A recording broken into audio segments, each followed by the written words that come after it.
All right, I'm not sure who's watching, if anybody is, but thanks for joining the stream. I'm joined today by Mr. Robert Reed Hello from the what is this? The Gin and Truth, right? Gin and Truth from podcast. the Gin and Truth YouTube channel and podcast. Started Absolutely. going Drinking some right now. with. So I know I interact with you on Twitter pretty regularly. I'm not sure if you've watched any of my streams that I've done on here. They've mainly I been have. with religious people. I think you're the first actual atheist that I've All had on right. the channel.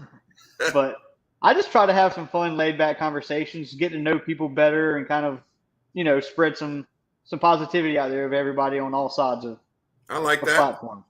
I like that. So, tell us a little bit about yourself, man. Robert Reed, on the wrong side of 30. I live in Austin, Texas. Actually, small correction on my part. I am the only Texas-born person in my family. And boy, they don't ever let me forget that shit. But my dad's military, hence the shirt.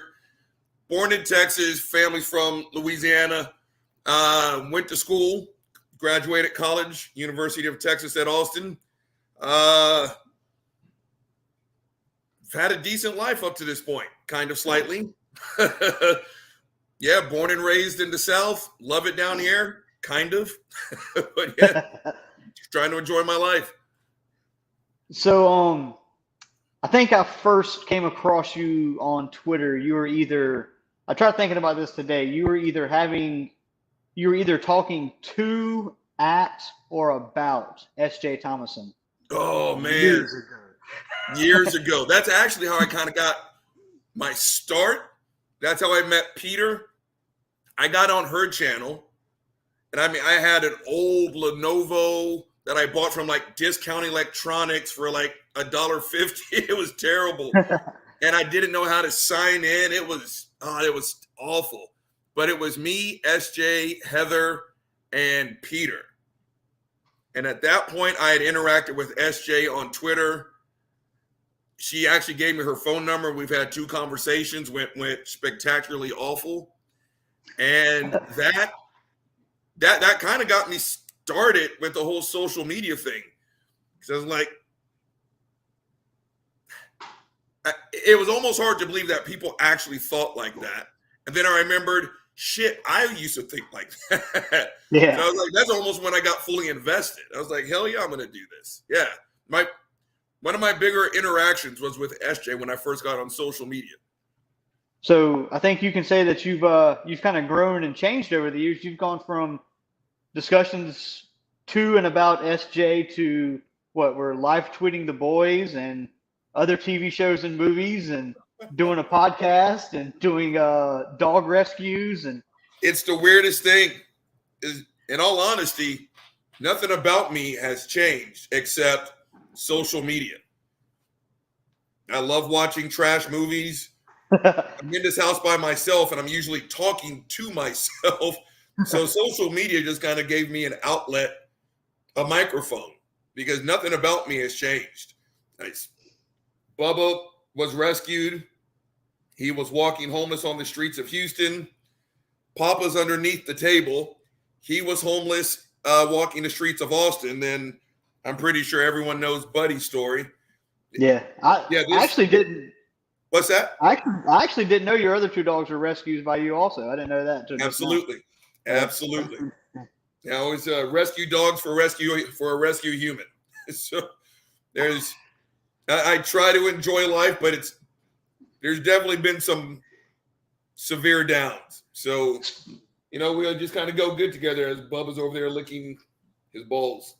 But yeah, he's my custodian, and I got 2 Austinites over here. Speaking of living your life through your social media, how did your Philly cheesesteak turn out? Was that last night? Pretty goddamn good. I actually went and I sat there and I saw all the feedback. And I was rushing home because I knew I was going to be up against the clock. I got 2 more ribeyes. I'm trying to some sweet peppers, I think someone said, mushrooms, and so I'm going to do that. I could not buy the Cheese Whiz. I couldn't do it. But I don't I'm not But sure if you saw my tweet that I had whenever I put out our thing last night about promoting the show. I said in preparation for the event, I'm making box jambalaya because I figured. oh, dude, I'm glad. If I did see it, I was drunk, and I'm glad I did not see it because I probably would have canceled the show. Did you really make jambalaya out of a box? I did. It was Zataran's jambalaya out of a box. I'll be honest with you. I do a lot of cooking in my house. I do all the cooking. So a little bit about me because I'm not sure how much you know about me. I'm Right. married. I'm married with 2 kids. I got a 15-year-old daughter, 11-year-old son. Um, my wife is. I'm actually married to a Christian. My wife's a Christian. Wow. My kids are, for all intents and purposes, as far as you can get to at 11 and 15. Um, I was Christian when I married my wife, so my deconversion happened after my marriage, Wow. and it was a process when it first happened. Now we've kind of agreed to. You have differences about everything, even in a marriage. So religion Sure. is just one of those other ones that you just kind of deal with and take in stride. Um, Excuse me. but Congratulations for one. In my I've been divorced going on 11 years, I think, 10 years. It just doesn't work. It just and it's normally on their end. yeah, it was rough. Like I said, it was rough at first. So I mean, I'm not even gonna lie to you. I mean, Yeah. but it was a process. But Hmm. I think honestly, and I don't think I've ever really talked about this with anybody, but I don't care. I'm pretty much open with everything. I think one of the things that helped us the best was I think my wife and I went through some relationship issues, like where we were like down in the dumps and probably close to divorce and fought through that. And while we were still fighting through that is whenever the thing came out about me no longer believing in God. So it was just kind of added to the pile of the things that we're already fighting to get. Yeah. Well, So congrats on making it to the other side of that. Yeah. but so I do all the cooking in my house. So I mean So my, then my why the wife doesn't box? cook it. I've never made jambalaya like regularly. I haven't. I've always made it out of a box, and it's decent. I mean, it's not bad, but I don't know. Out somewhere in a small grave in New Rosa, Louisiana, my grandmother is rolling. I don't think I ever watched her open anything out of a box before. So that was yeah. I blasted one a although couple weeks ago with the slow cooker jambalaya. yeah, I was going to bring that up. Yeah, that was I admit it. I bite the bullet. I did slow cooker jambalaya, but I too was going through a rough time. I was like, you know what? I just need some comfort food. No one's around, so I hit the slow cooker jambalaya. But all my ingredients were fresh. Nothing came out of a damn box. So I got you beat on Well, that. all right. Now, in all fairness, it's jambalaya, so rice and seasoning basically come out of a box anyway. Yeah, but just no. Like every time I go back, so every when I walk through the door, there's always 2 paper bags of whole cracklings waiting for me and a bottle of gin. My aunt never realized that she was not my mother. So she's been spoiling me since the day I was born. Then, like the last trip, she literally asked me, it's like, what exactly do you want? And so I just, and dude, when I walked through the goddamn door, there is like, she's trying to kill me. She is literally trying to end my life with food. And It's so, that good old home Southern cooking, man. oh You man, can't it beat it, man. was, I would say, I see the South Carolina shirt. Yeah, I'm South Carolina, born and raised. Yeah, so I mean, Um, you know the magic of good oh, home cooking. Yeah, man. oh yeah, oh I yeah. can't. I What's do all the that? cooking in my house, and it still can't touch anything my grandma ever did in like No, you 5 minutes. never will. You never will. You know, I'm sure your mom was the same. There was no measuring cups, no nothing. So if you asked them Nah, how'd you make X, Y, and Z, they couldn't tell you. yeah, It was like, well, is that a quarter cup? And she's like, what's a fucking cup? yeah. No, You just put it in there. oh yeah, But oh yeah. I do the same thing for the most part though. I do all the cooking in the house, and I'll look at a recipe when I'm making something new for the first time, and then every time after that, I'm like, okay, because you can. I mean, once you get the basics of it down, you can kind Oh of yeah, wing it and go from there. You know. oh yeah, oh yeah. But again, as long as it's good stuff and it sticks to your ribs, it's all that matters. Like I never made I made roasted bell peppers stuffed with there was no rice in them actually. I made them for my wife last night. No rice. Yeah, she found a recipe for stuffed bell peppers without rice. She's like, I'm not a big fan of rice. I was like, okay. Just hamburger meat and tomatoes and onions and peppers. Dude, hold on. You just said no rice to a Cajun boy. I did. Yeah, that's like saying I'm going to let a black person into the Ku Klux Klan. It's just that doesn't happen. Rice is a major food group.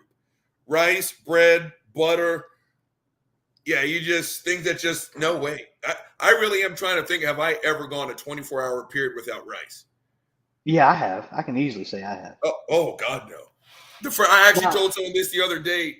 So when you got to Texas, you got your strength coach, your position coach, your head coach. There's a food coach to teach you how to eat now that you are, a next level athlete. Yeah. And I remember the two things that stuck out.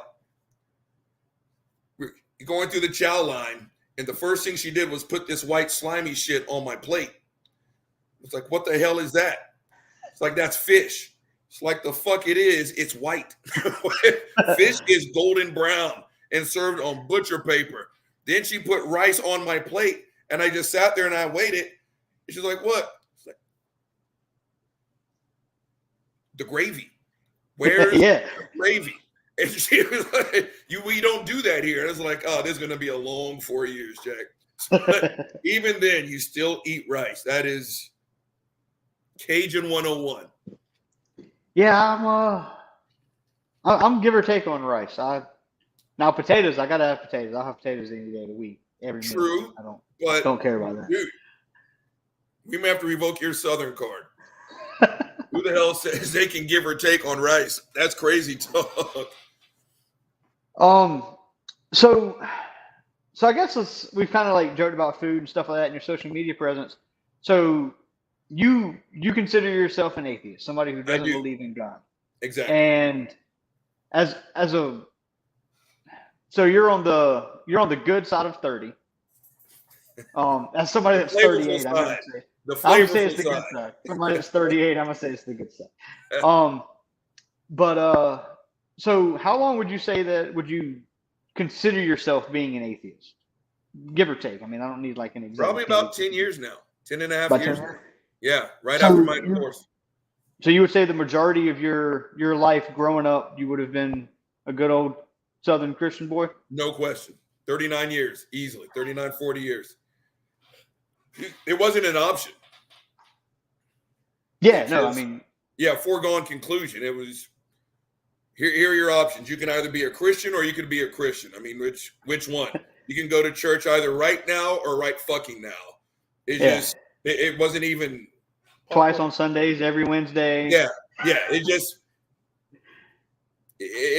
It wasn't even a topic of discussion. You were going to be a Christian, period. So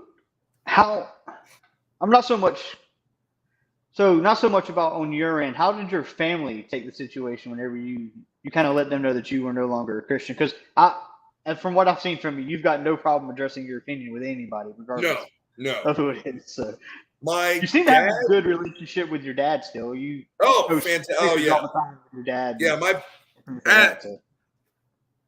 I've got a great relationship with my family. There's no strife at all. But my dad's always been of the mindset, as long as you can handle the 5 minutes after, whatever decision you make, knock yourself out. My mom, God, was it? Because she saw the tattoo. I'd show you my tattoo, but Buddy is currently slobbering on it because he's asleep. She asked, what was that tattoo? It's like, oh, that's a symbol for atheism. It's like, well, it's atheism. It says, I don't believe in a God. What was her response? Wasn't a broomstick or slap, was it? No, I remember there was kind of an O, and I think I had to define it again. Just kind of like, I don't believe. Someone says there's a God. I just simply say, I don't believe you. And the one thing that I remember from that, we had a small conversation, And then she ended it with, she believes in God because she's afraid not to. And I will take that statement with me to the grave, because that to me just kind of really seals it in when it comes to Christianity. No matter how much, they want to say it's about a loving relationship and everything, at the end of the day, there's still a threat of harm. And so to hear my mom say, I'm too afraid not to, I was like, she was at least honest about what I think most Christians think and feel about that proposition. Worship this God or get your ass kicked. But my family handled it quite well. In Louisiana, we just don't even talk about it. I'm still the same guy that was cutting up. I mean, we used to roll down the levees. Me and my favorite cousin Paula still talk about how much we used to love Thundercats when we were a kid. I'm still that guy. So there were no jokes about condemnation. I mean, shit. They can deal with an atheist. My sister is trans. So we bring all the fucked up portions to the family. So it's just okay. So we're still the same people. We're still the same people. So I guess you don't get any of, because I've seen you post things on your Twitter where you're like, hey, I'm going to Louisiana for the weekend, or going down there for a couple of days and stuff like that. And, you've got pictures of you with your whole family gathering and stuff like that. And like we were discussing, it was twice on Sunday, every Wednesday night. Occasionally there was some Saturdays and Fridays thrown in there. Friday fish fries for people at the church. So I'm guessing you don't get any kind of that pushback from your family of, hey, we're going to the church. No, my aunt still asks me, do I want to go? Okay. Sometimes I'll say, yeah. Call it autopilot or the fact that I just like being around her. Yeah. I've gone to church a couple times. My wife will ask me to go with her for like the big days, like Easter Sunday and Mother's Day and some stuff like that. And I'm like, it's not worth the fight. Like, I mean, when you're in a marriage, you kind of pick your battles. I mean, okay, I'll get up, I'll throw some clothes on, I'll go sit somewhere for an hour. I mean, what I mean? I'll do it for my aunt, my cousin here in Austin. I have a rule. I'll go to church with you, but when it's over, I get to ask all the questions I want. Let's just say there hasn't been a lot of repeat invitations. Because I believe you've told the story before about you getting in trouble in Sunday school for asking about Noah's Ark. Yeah. God, so that was at most third grade. Because Berkey, my sister, she got kicked out before I did. She kept asking about prayer, right? But when you say it's time to pray, we cup our hands and bow our head. What if that person lights a fire? What if this person does it? So Berkey got kicked out first, actually. I got kicked out because they were talking about Noah's Ark. And what did Noah do with all the poop? They threw it overboard. It's like, that doesn't make any sense. There are 8 people, thousands of animals, one window. Well, they threw it overboard. That still doesn't make any sense. So let's say the elephants are in the back. You scoop one pile of elephant poop. You walk it a quarter mile. You throw it out. And by the time you get back, not only has that elephant taken another poop, its twin has taken a poop, and all their answers just were unsatisfactory at best. So she told me it was first, if you keep this up, you're going to go to hell. And the second thing she told me was, and you'll never see your mother ever again. Then she kicked me out because that was loving. Buddy, go for a walk. Because that was, that's what you do to a third grader. The dog's going to be back in your lap in about 30 or 40 seconds. Yeah, he will. Right? He just needs to. You save someone's life and then they get all this damn energy and shit. And he just likes walking up, bumping into shit. Look, I've seen the pictures. Even Tom Brady and Gronkowski are celebrating Buddy. Yeah, fuck you. You're those always make me laugh because there's nothing I can say back to it because I can't bash Brady, with Buddy on his leg. It's like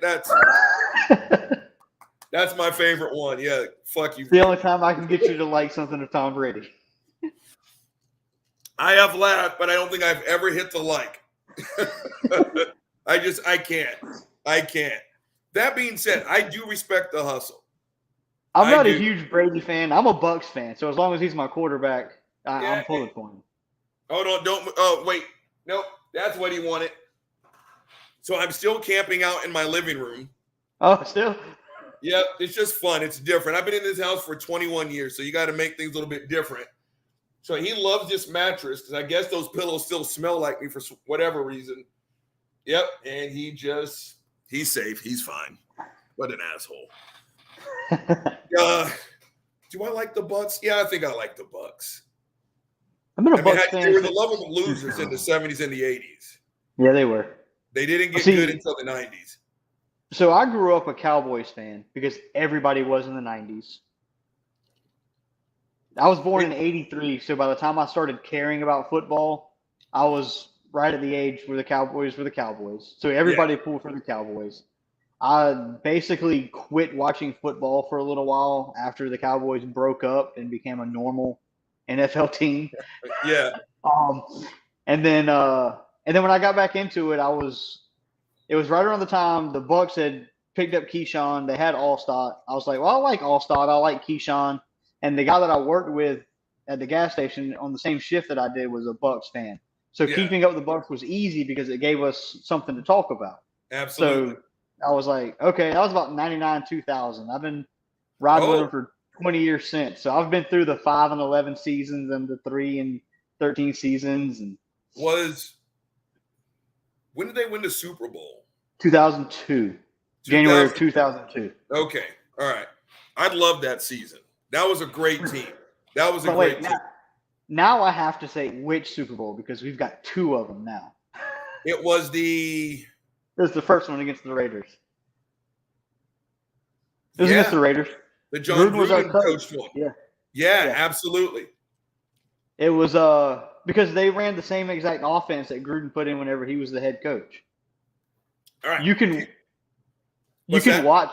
I've watched the actual Sports Illustrated thing they do every year with the Super Bowl champs, and they show them during the game. And John Lynch runs on the sideline and gives Gruden a big hug, and he goes, "We know their play as soon as they break the huddle." He was like, "It's exactly what we ran." He's like, "We know where his check downs are." He was like, "We know his progression numbers." I believe it. He was like, "It's not even fair." When my incredibly short-lived NFL career, when I was in Philly in '96, John Gruden was just the quarterback's coach. And he ran the very first team meeting I ever sat in on. And I'm sitting here and I was like, holy shit, that's Ricky Waters. That's Mike Zordich. This was William Fuller, William Thomas. And then John Gruden walked up and he didn't say, let's go kick some ass. The NFC East is out. Nothing. The first thing he said was, Philly fans are assholes. And I'll never forget that. And he was absolutely right. And then when that email shit came out, about big ass lips and all this other stuff, that one punched me in my heart because I was a nobody. There was William Thomas, Ray Farmer, the backup, and somewhere way the fuck over there was Robert Reed on the bench. And for whatever reason, John Gruden actually liked me. He was always giving me encouragement. He always rode my ass. And I was like, dude, I'm fucking nobody. And then when that email stuff came out, I was like, oh, that's crazy. Before all the stuff come out, I always looked at him as somebody that people liked, but he was a hard-ass coach. I mean, that's how I looked at him. But, I mean. John Gruden hated everyone equally. He didn't have a favorite. But, kind of football 101, a coach that rides your ass is a coach that likes, but more importantly, respects you. And again, I was a nobody. What I made in a year, the starter made in 3 days. And it was crazy. It was crazy. But Yeah, racist, going to racist. Yeah, God. You're right. You're right. It's kind of hard to excuse those emails about DeMaurice Smith and all the other bullshit that he said. That was hard to swallow.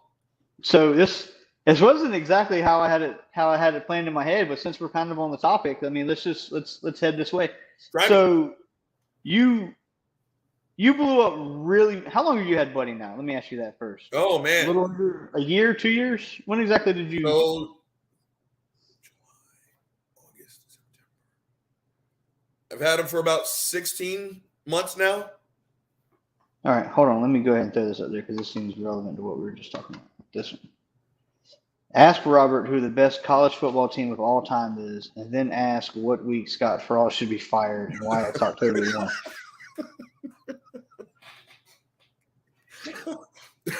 The best college football team of all time is too hard to answer because you got to talk about the 80s when we had the Catholics versus the convicts.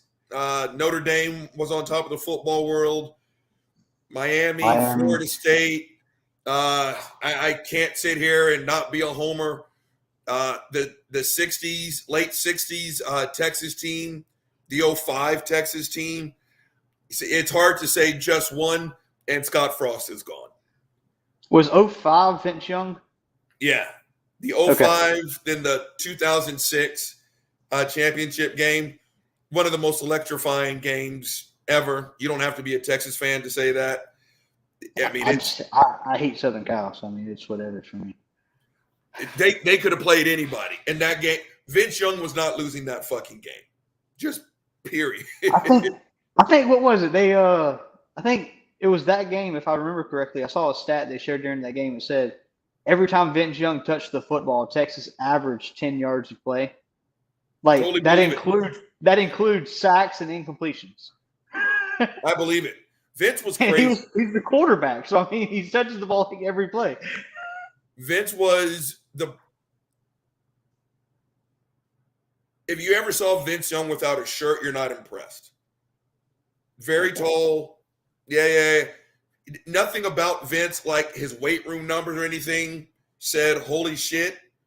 But when that dude touched the fucking foot, Vince Young actually changed the game. He really did. And I hate the change that he made. It's hard to say. That was the Lawrence Phillips Nebraska team, if I'm not mistaken. Which I do love Nebraska. And fuck Clemson Tigers. Like, absolutely fuck the Clemson. I do not like Dabo Sweeney. The only reason why I have not punched that man in the face because it is currently against the law. I do not like him. I do not. I would not play for Dabo Sweeney. So let me get to where we were going. So you've had Buddy for what you said about 16 months. You got something else to add? Go ahead. What's that?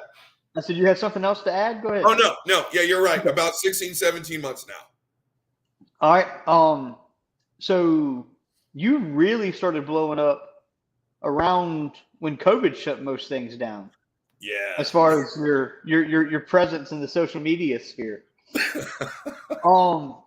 So give us a little brief history on COVID, on the COVID era, and the birth of the Gin and Truth podcast, which, by the way, went from quick little like 2-minute rants on Twitter to an entire streaming platform. So COVID, I had just ruptured my Achilles. You can't walk, you can't do anything. The gyms were shut down, everything was shut down. So the only thing that was open, grocery stores were open, but they were only letting like 10 people in at a time, and liquor stores were open. So I would just sit here all day long and get plastered by 9 a.m. I didn't have shit else to do. I was doing those videos on my phone. And again, I would be doing this stuff anyway, but I was like, fuck it, I'll post it. And so I think I started out lip syncing songs and posting that to Twitter. People started to like it. Then from there, I started doing movies. I did 300, Rocky, The Matrix. Then I would do little skits on my own. I remember my favorite one. My weed man had to cancel on me, and I had to go like a week without. Then I took my shirt off. I played like jungle hunting music, and I put a knife in my mouth, and it just I don't know where I wasn't even drunk. People like that, and then I remember playing Curtis Mayfield's "I'm Your Pusher." Remember when everyone was going crazy buying toilet paper?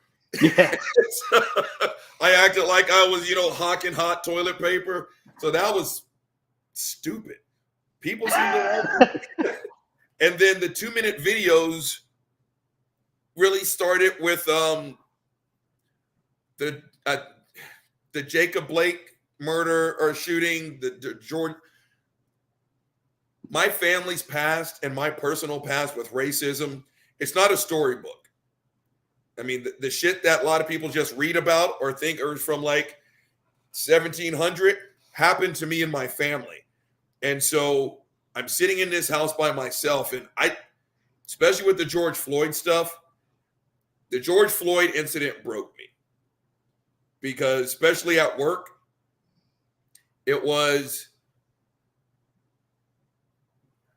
at least at that point, for at least 15, 16, 17 years, I've been telling people, when you talk white, just all the stuff that people think is funny. It's like, it's not funny. It's actually real fucking insulting. And I was ignored. And the one incident that always stuck out in my mind was where I work. There's no such thing as a private conversation. So you're just in and out of everyone's business. It's just our vibe. And I remember it was a whole bunch of trainers and their clients, and they're all white. And they were talking about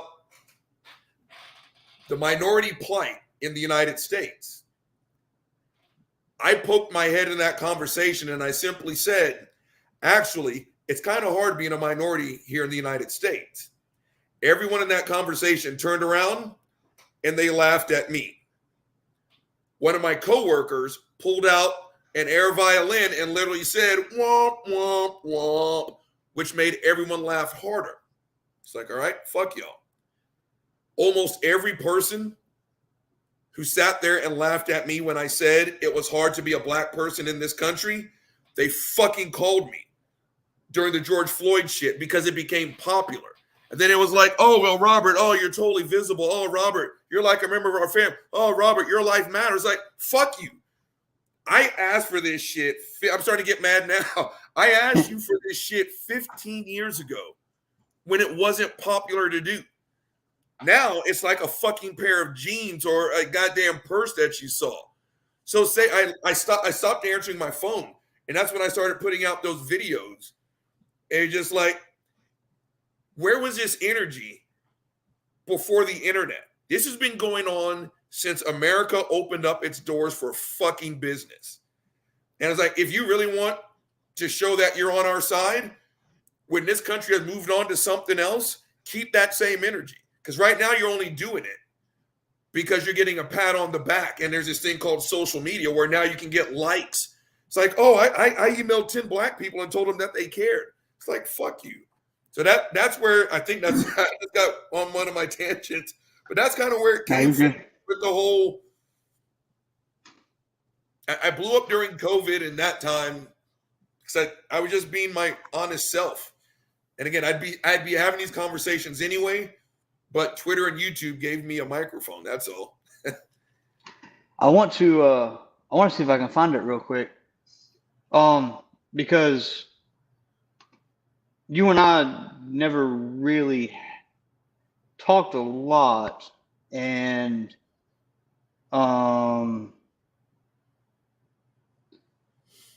that's from forever ago. Oh gosh. What's that?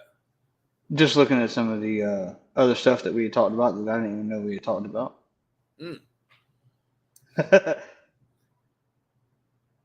Oh, we're in politics. I was trying. I was trying to remember the name, and no offense, but it's America, so we have these tragedies constantly. Oh yeah. But one of the things that I remember talking to you about is was the Breonna Taylor decision. Yeah. I remember reaching out to you about that just to kind of have a private conversation with you about that, just to kind of, because if I remember correctly, God, I'm trying to even remember what the Breonna Taylor situation was. And I'm not trying to come across as heartless, but I mean, there's been so many of No. these things Well, it's like, that how do you people keep do. up? You know, It's kind of exactly. hard. I mean, It was. So what I remember the most about the Brianna stuff was, of course, what's was that? that the one with the no knock warrant? Yeah. Okay. And Okay. she was the one that was supposed to be like this accountant for a Pablo Escobar level drug ring. The boyfriend apparently, you know, was strapped like Rambo and he's going nuts. So the cops had every justification, you know, to fill everyone full of holes. But yeah, that was bullshit. That whole situation was total bullshit, nonsense, foolishness. And I guess with me, as far as the whole Breonna Taylor situation went, and I'm still not completely read up on everything on all this stuff. I mean, it's hard to get all the facts and understand everything on these situations. Sure. I don't agree with what happened to Breonna Taylor. I don't agree with no, and I guess for me, the situation, and what I reached out to you for was because the situation that was coming across to me was they entered a house to serve a warrant. Now, cops were shot at, cops returned fire. That's the way it's been described. Now, if the cops shot first or something, that's you get what I'm saying? Yeah. But now my whole thing was I don't have an issue with the cops so much in that situation if they returned fire as much as I do with the process of the no knock warrant and coming in somebody's house unannounced in the middle of the night and not expecting somebody to Right. shoot at you for that kind of thing. And that was kind of my process in reaching out to you was kind of like, what am I missing here? Because I don't see where the cops did anything wrong. I see a process with the system that allowed the cops to do what they did, Right. but not so much with the actual cops. And that was kind of that's an interaction I had with you. I think that's probably everyone's issue because in a country that jerks off to guns as much as we do, stand your ground and all this other crap, there's not a gun in this house. I cannot stand guns, but there's a martial arts weapon in every house. Now, if at 2:00 in the morning on a Friday morning, and I hear that thing jiggling and I'm not expecting company, I'm not going to wait for you to tell me what your intentions are. Right. No, I'm going to protect my house, my dogs, and if someone else is in here, I'm protecting that person too. And so if you want to talk to me about the legalities of no-knock warrants and why they are justified, then it has to walk hand in hand with someone wanting to protect their house because, again, if someone breaks in that door and say, I'm the cops, well, I'm currently not committing any crime and I'm not going to sit here and wait for you to flash your badge. I'm going to fuck you up. And so that was the problem. Yeah, it was to me, the bullshit of no knocks. Because you cannot expect people to not be shocked and want to defend themselves at the same time. I don't care if you say that I'm the police. I did not invite the police into my house, so I'm going to defend myself regardless. Yeah, and you and I kind of had like a little back and forth on it or whatever, and I even came back to you and I said, and these are my DMs, so I'm not giving away anything crazy here. Go ahead. I kind of came back to you. I said, I've thought about some things, and I'm no longer satisfied with the decision. And you kind of replied and were like, such as? Yeah. And my response to you was, while I have issues with how no-knock warrants work and the racism wrapped around the process, I disapproved of the process more than the officers. I had no issue with the officers firing if they were fired upon. I have an issue with the cops shooting an unarmed person and facing zero consequences for those actions. Self-defense doesn't give you the right to shoot blindly, as at least one did, or innocent bystanders. Hold on. Now I got to look at this shit too. Hold on. Yep, here we are. Dude, we've been talking for a minute there, haven't we? Yeah, I didn't know. I went back. Our first thing was a conversation about SJ, which is funny, from 2019. It's kind of funny. how we started this process. That's how I first heard about you. You know, it's kind of, if there's one good thing about SJ, if I can use those words in the same sentence, she's brought a lot of non-believers together. The God that I don't believe in created SJ to, one, create more atheists, and two, bring us together in friendship. Look, this guy right here, he's a Christian, and he'll stand right there with you. He'll stand right there with you against SJ every day of the week. You know what? You know what? She is to Christianity as to what Dave Silverman is to atheism. Yeah, I would spit a loogie in that man's face. And because I remember several conversations with SJ and Spartan Theology. Thank you. But there was one with Jackson Wheat where. Oh, how do you argue with that guy? Well, she wasn't arguing, but he was trying to see just as far as her loyalty will go. Because it doesn't matter how bad a Christian fucks up.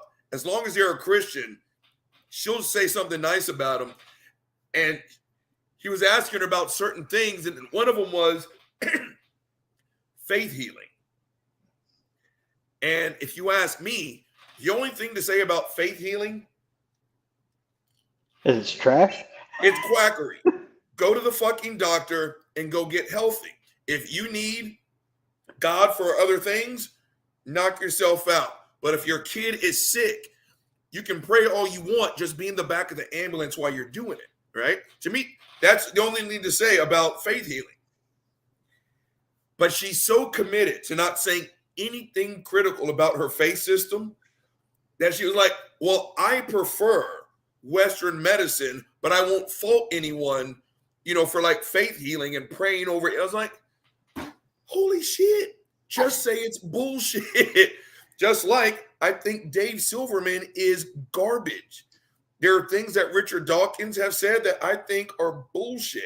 I think half of Sam Harris's stuff is just woo that he pulls out of his ass. But we're all still atheists, right? But she's so committed to not saying anything bad about Christians or Christianity that, it makes her toxic. I take that back. SJ is a toxic personality who just so happens to be a Christian. So I take that part back. She would have been an asshole no matter what faith system she followed or if she had one at all. So to SJ. And I also saw, did you tag Craig Reed in? Yeah, I did. I know you had talked to him before. I wasn't sure. Craig? Do I? Yeah. Not as much now as I did before. I used to have a friendly conversation. I thought you two had been friendly before. I didn't know if anything had happened between you. I don't dislike. Don't get me wrong. I don't dislike Craig Reed. I don't. But one, he never answered for the entirety of our relationship. He never really, in the last conversation, he came on me and Peter's channel. And one of the comments was something along the lines of, does Craig Reed do tap? Because he has danced this entire conversation. And what made me just say, fuck it, I'm just done with Craig, was, and I thought I was special all this time. I was wrong. But Craig has this habit of getting with an atheist and then telling him, give me 2 years. Give me 2 years. You're going to be a Christian. So he told me 3 years. So at the 1.5 year mark, I sent out a tweet, and it just wasn't DM. I wasn't spilling tea leaves or anything. It's like, Craig, you told me at 3 years I would be a Christian. We're at 1.5 years. What's the progress check? And he just leaned into me over Twitter. And I was like, what kind of bullshit is this? I was like, dude, these were your words. And then so we it just kind of faded after that. And then there was a DM exchange between me, Peter, and Craig. And since it's DM, I'm not going to say a lot.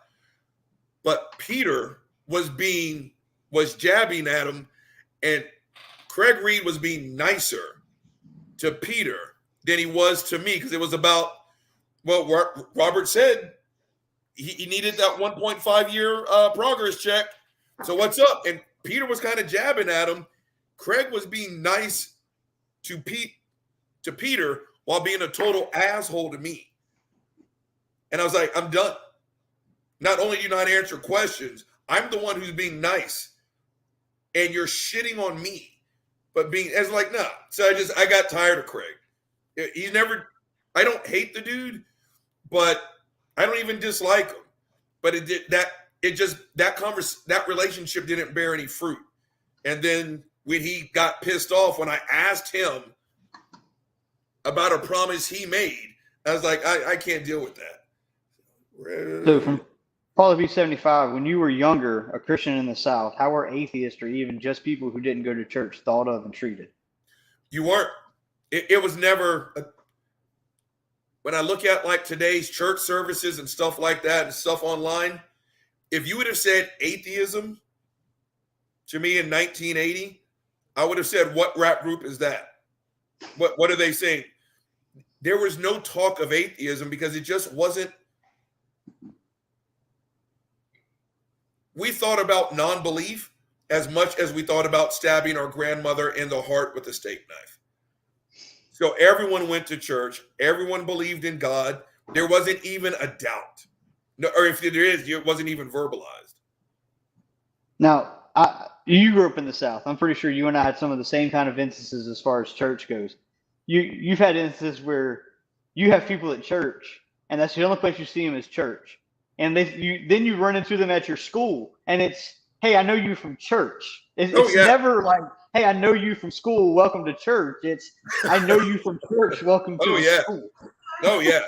Church was, so New Roads, Louisiana is about as big as my living room. It is tiny. And there's quite, at least when I was a kid, there was the white church and then there was the black church. There wasn't a lot of crossover in between back in those days. So it was a very close-knit community.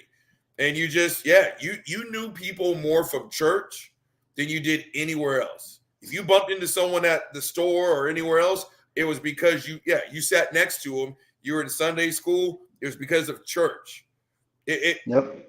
To this day, it's still the glue that holds that place together. It's crazy how that works, isn't it? I actually think there's still only 2 churches in New Roads, and there's still, I know I've seen white people in our church. I've never been inside the white church, but I've never seen a black person outside of it. So I don't know.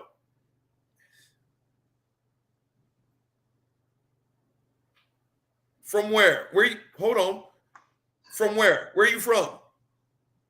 He's in Oregon right now. Oh, okay. But I said it's still the same. I was like, well, hold on. You from New Roads? You tell me something I don't know. That's Nathaniel. He's from Nebraska. That's your Nebraska buddy on. Nebraska. You know, I'm telling you, the Tom Osborne days, the 3 yards in a cloud of dust type of offense, I loved it. I still love it. That's why I still watch Scott Frost fuck up now.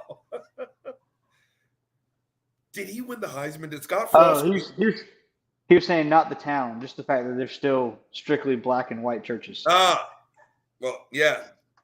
Like I said, you're more likely to see white people going into our church. But I still, literally, in 50 years on this planet, I don't think I've ever seen a black family even outside of the white church in New Roads.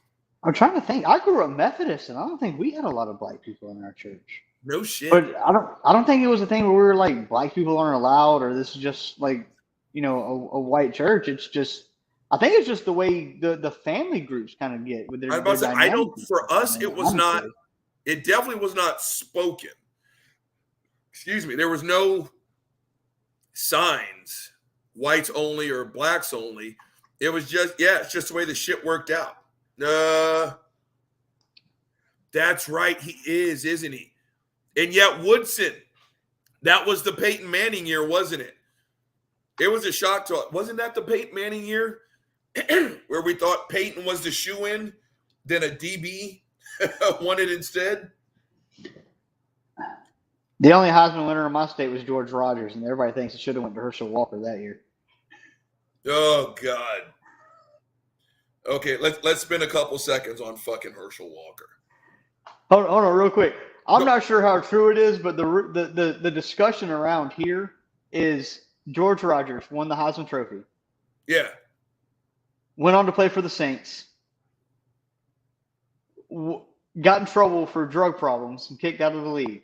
Now the way it's described around here in South Carolina, the state that he played college football in, that he still sits out in front of the stadium every Saturday taking pictures with his Heisman Trophy with fans, 30-something years later, is that the guy literally wrote cocaine on the memo line of the check that he was giving to the drug dealer.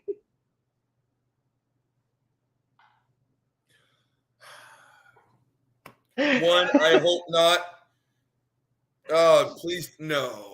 Like I said, I don't know how true it is. That's the story that I've been told growing up, and that's still the thing that gets circulated around here. So,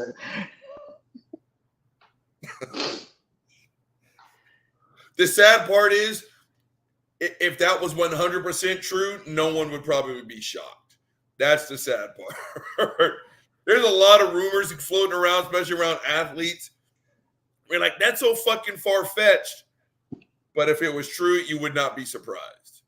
But you know what? I didn't think about it until just now, literally, where you were talking. You said you wanted to speak on Herschel Walker. That's right, because the guy's now made a fool of himself in the state of Georgia, trying to run for office.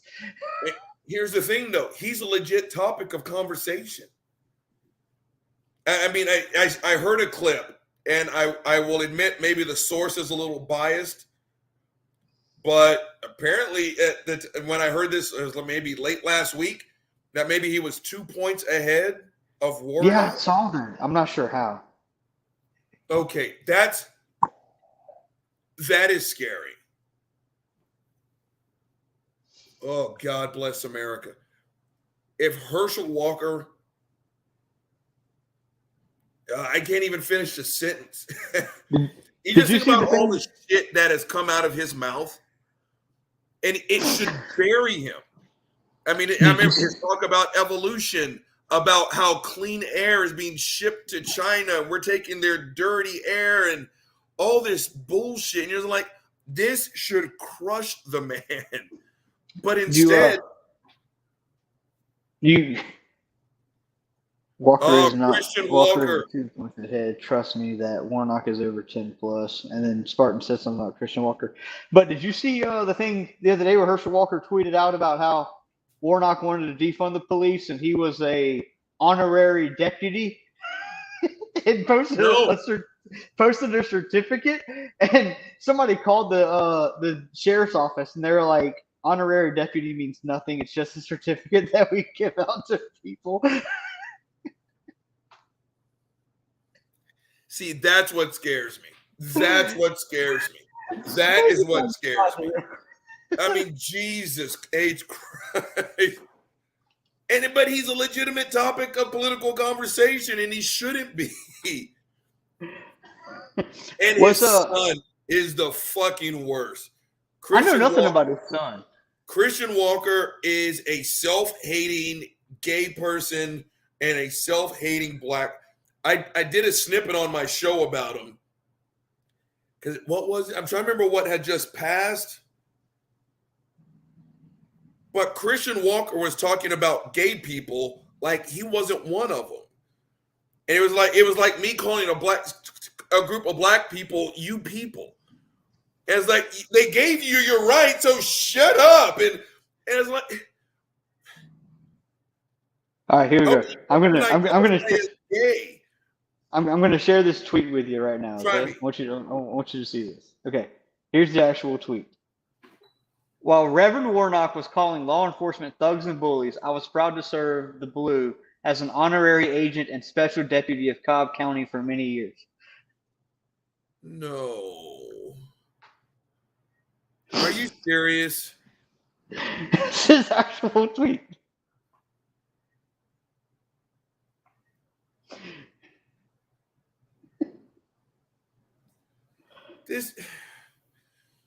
Okay, one, Papa wants to get up. That'll make me feel better. Come on, Papa. Shit.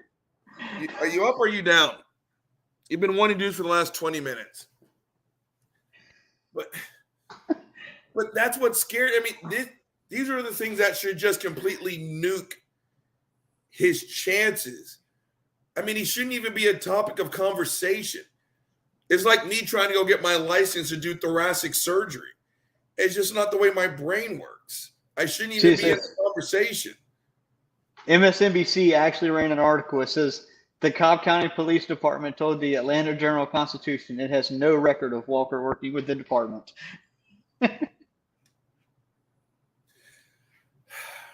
But yeah, let me plug in my computer. But that's where we are now. It's one of those. If you say it, it's legitimate. I mean, there's no way he did not know that he wasn't an actual cop, right? So I mean, but the people that are going to support, if Shaq can do it, then he can do it too. What's right? that? I guess he figured if Shaq could do it, he could do it too, right? Oh yeah, but that's fantastic. Absolutely. Absolutely. He makes me sad on the inside. And they just prop him up they wind him up and they let him say the dumbest shit ever. And people give him applause. And it's just, why? Because he's a Trump supporter. And that's the only yes, he is. Yes, he is. The black white supremacist. You know what he is to the homosexual crowd as to what's his name? The former Breitbart guy, Milo Yiannopoulos. I didn't know he worked for Breitbart. I barely know anything about that guy. Well, he was apparently gay. And it was part of his shtick. The over-the-top, finger-snapping, flamboyant gay guy. And now he's straight. He's found God. He put on weight. He wears nothing but he's deepened his voice. And now he's not gay anymore. And that's Clayton. That's Clayton Bigsby. That's Christian Walker. Except he's still gay, even though he doesn't identify as such. Is he really Ben Shapiro? The only anti-Semitic Jewish person? I learned something. Papa, relax. Jesus. I'm not a big Ben Shapiro fan either. Why would you be? Ben Shapiro is the smartest dumb guy I think I've ever heard. I mean, I barely graduated from UT. What's that? He's good with debate rhetoric. That's he knows how to talk without saying anything and how to make it seem like he's done something great. And very true. Very true. And how to talk fast to put a lot of stuff out there. It's that he lives by to me he lives by that principle. You know, what is it? The lie can get halfway around the world before the truth can get up and put his pants on. I like that. I'm using that. Consider that stolen. I stole it from somebody else. I mean, it's fine. I don't care. Then the thievery keeps going. But you're right. That is how he makes his money, because he is Harvard educated. He sounds like he knows what he's talking about. And I remember the Messianic Maniac. What was it? Because Ben's one of these people that, trans is evil and everything else. And he quoted something from like the Anderson School from UCLA. And like the Anderson School is like an architect school. And it's just like that they would have no input on the suicide rate of, trans people. But he keeps saying it and it sounds pretty official. So If you haven't yet, look up the video of Ben Shapiro talking about, was it Cardi B's song, Wet Ass Pussy? Have you seen that video of him discussing that? Of course I have. And again, that's another, is like, how did that not just crush his credibility? It's like, oh, if people liked what he had to say, that was the scary part. Wet ass P word, wet ass P word. And it was like, dude, you are a punchline to your own joke. I mean, it's hard to own you when you keep doing it yourself. I mean, you pretty much just admitted you. What's that? My wife's a doctor, and she said that she said there's no reason for pussy to ever be wet like that. Oh God, yeah, that's what got me. Congratulations, man. I was just like, I remember when he said that. Of course, he talked to his wife, the doctor, and a vagina that is wet is a sign of a severe gynecological disorder. And he ran down like 2 or 3 possible infections it could be. It's like, the one thing that you didn't put in there? Sexually aroused. Because apparently you have never been in a room while a woman has reached an orgasm. So, yeah, Ben. It's like, I cannot believe that was one of the greatest self-owns I've ever seen. And he gets dapped for it. People think he's legit. Yeah, and I was like, way to go, Ben. Do you think any of these guys, Sam Harris, Silverman, Herschel, Ben, Jordan Peterson, like, you ever think any of them ever like cut their camera off for the day and sit back and like, stop myself for that one? Yeah. I coached a minor league football here. It was a shit ton of fun. I'm not gonna lie. But it's kind of like when you see those when American Idol first started, and those people would get up and they would sing and it would be like fucking terrible. And you're like, that has to be an act. And they kept saying, it's like, no, these people they really think they got what it takes. And then I started coaching that football team, and guys would sit there. I was the defensive coordinator. And so I was always out there when people would try out for like quarterback. And I'd put my defensive back out there. It's like, okay, I don't know what he's going to run, but let's just give him a little bump and run. Let's see what he can do. And John Bronkhorst was the offensive coordinator. He's like, dude, you've never seen an arm like that. Hold on. Oh, I'm going to cock it. This, you've never seen. It's like, okay, how about this? Let's do a 3-step, half roll out, a quick out to the sideline. Let's see what you got. Dude didn't even know what a half rollout was. And when he tried to throw the quick out, the ball wouldn't even make it past the line of scrimmage. It's like, oh, no, coach. No. I got what it takes. And after about 5 or 6 tries, it was almost a race between me and the OC. It was like, thank you for your time.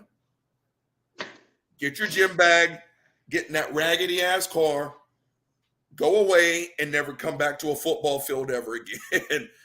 So my point is, I really do think that sometimes these fuckers finish their podcasts or their debates and give themselves a high five and actually think that they just knocked one out of the park, Sammy Sosa style. So like, I just admitted that I've never seen a wet vagina. Yeah. I truly believe that they really think they've knocked that shit out of the park. People are some people can be delusional. They the funny thing with the Christians and the Jordan Peterson situation is a lot of them love. No, I'm sorry, not Jordan Peterson. Ben Shapiro. Sorry, I was typing something in the chat. Go ahead. The funny thing with the Ben Shapiro thing is everybody like So I had a buddy of mine that was like my best friend at the time. That was a straight up Bible Christian. Was no evolution. Buying into the Illuminati conspiracies and the end of the world projections and all this stuff. And he was like, I like this guy, Ben Shapiro. That's how I first heard about him. And he was like, he'd do great if he was president. He was like, he's got good Christian values. I said, you realize he's Jewish, right? Like he doesn't even believe that Jesus is God. What? What? Yeah. Holy shit. Oh, God. Is that still your friend? Is a bigger question.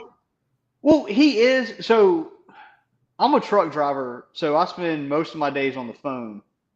He was a truck driver at the time too, so him and I talked because we worked the same schedule. We were out all day by ourselves doing deliveries and stuff, so we'd be on the phone chit chatting all day. He quit and went into real estate, so we've lost touch over the last couple of years. We've still talked a couple times.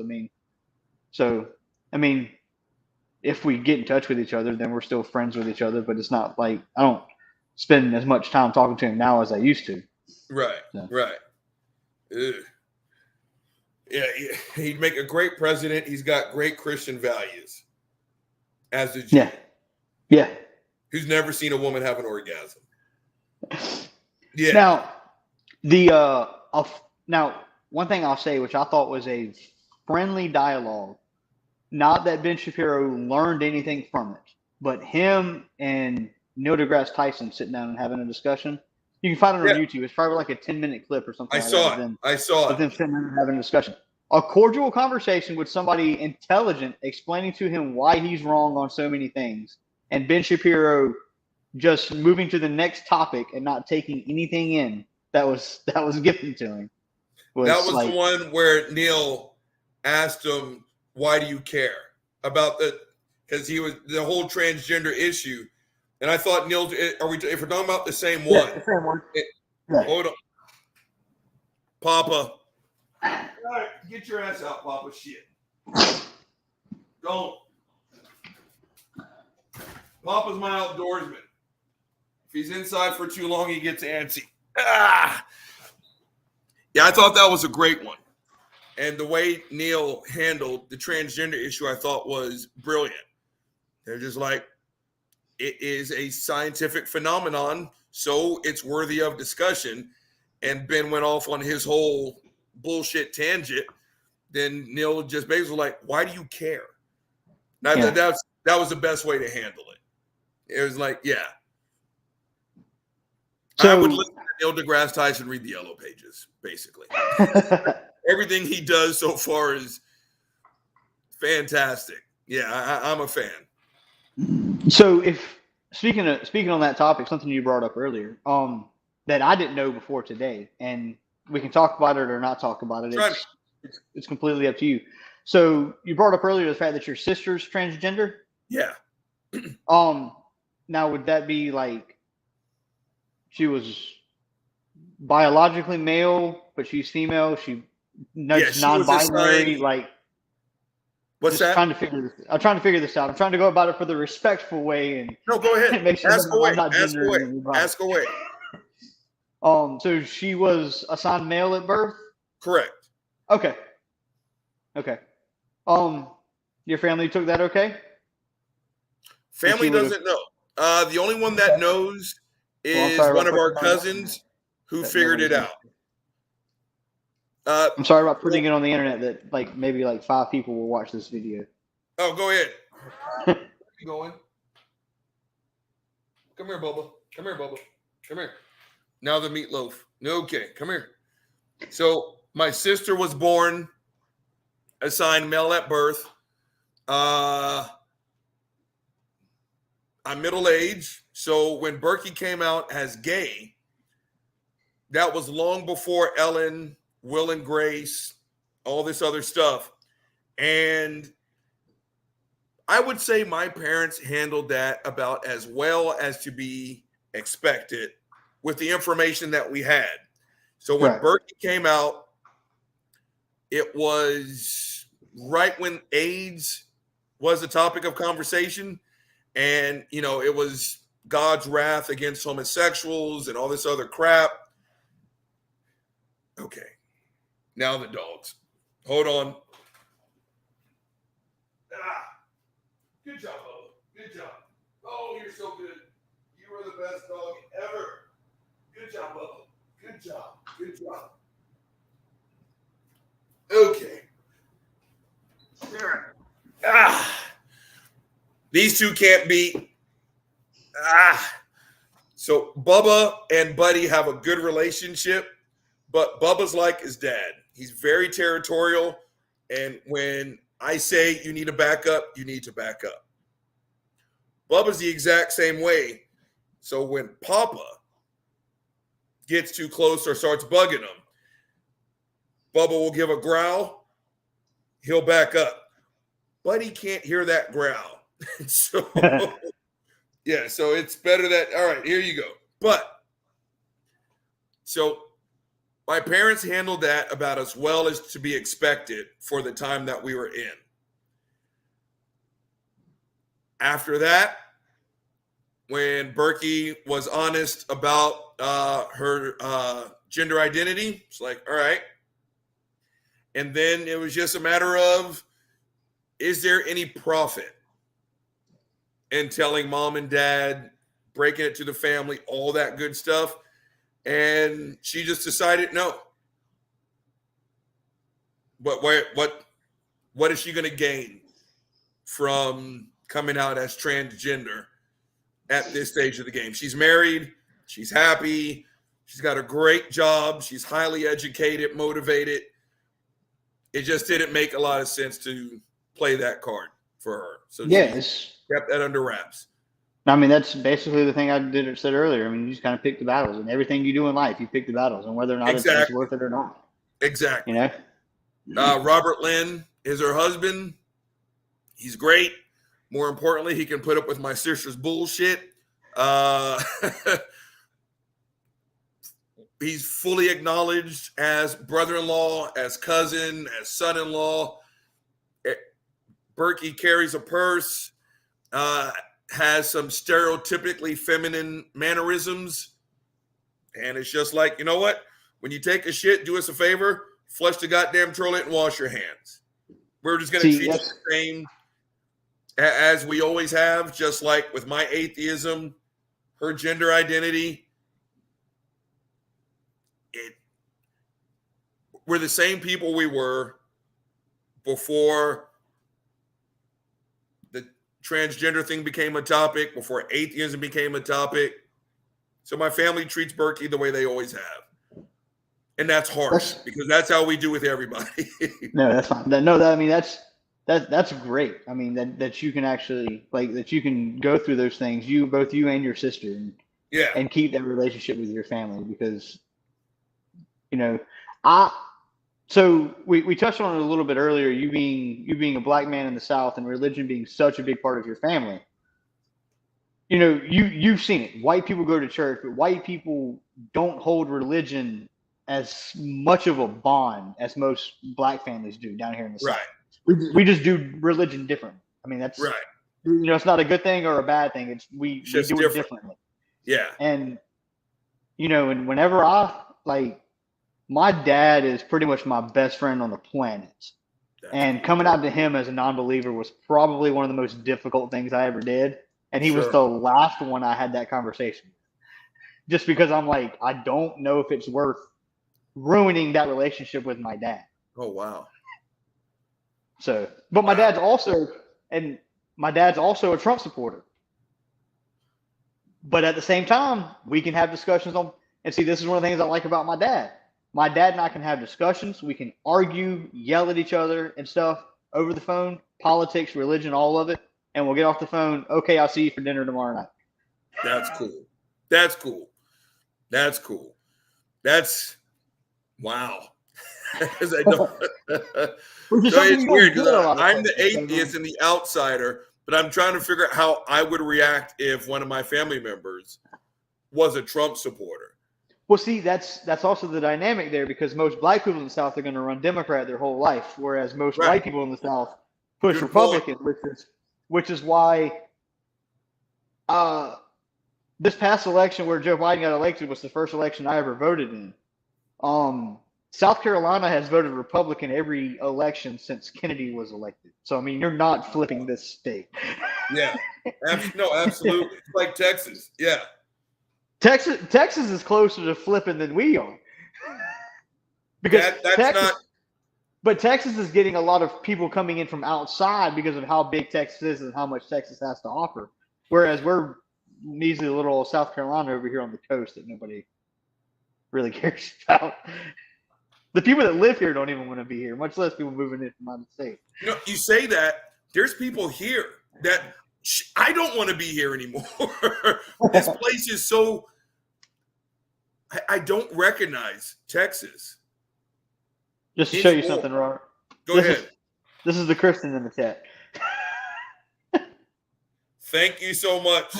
Thank you. And I'm trying to do it too. But I mean, trying to flip Texas right now, it's like if someone filled up a cup with gasoline and you're like, you know what? If you drink that gasoline, something real fucked up is going to happen. You're like, oh, really? Sounds great to me. And it's like, right? Texas is literally voting against its own self-interest.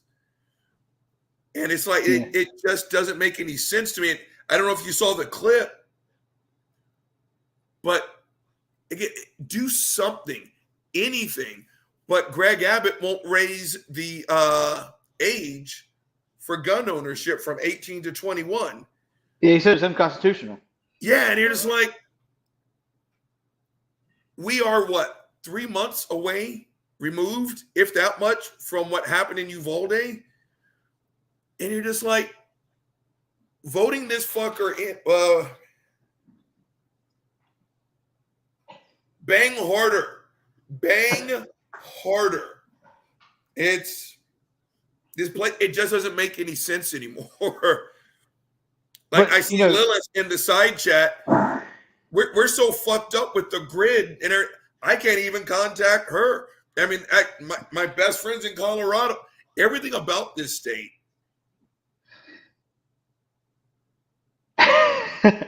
We've got great football. You've got some decent barbecue. Okay. I said decent. I'll tell you this.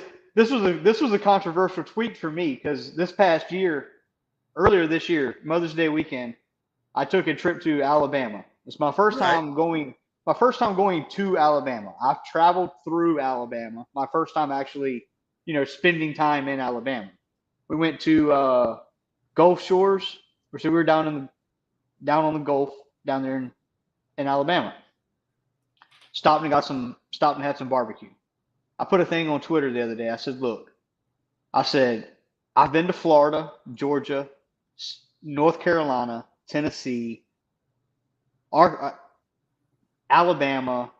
I was like, Missouri. I've yet to find anything that beats South Carolina barbecue. And y'all can come at me all y'all want to in the comments, but dude, I did a coach's clinic.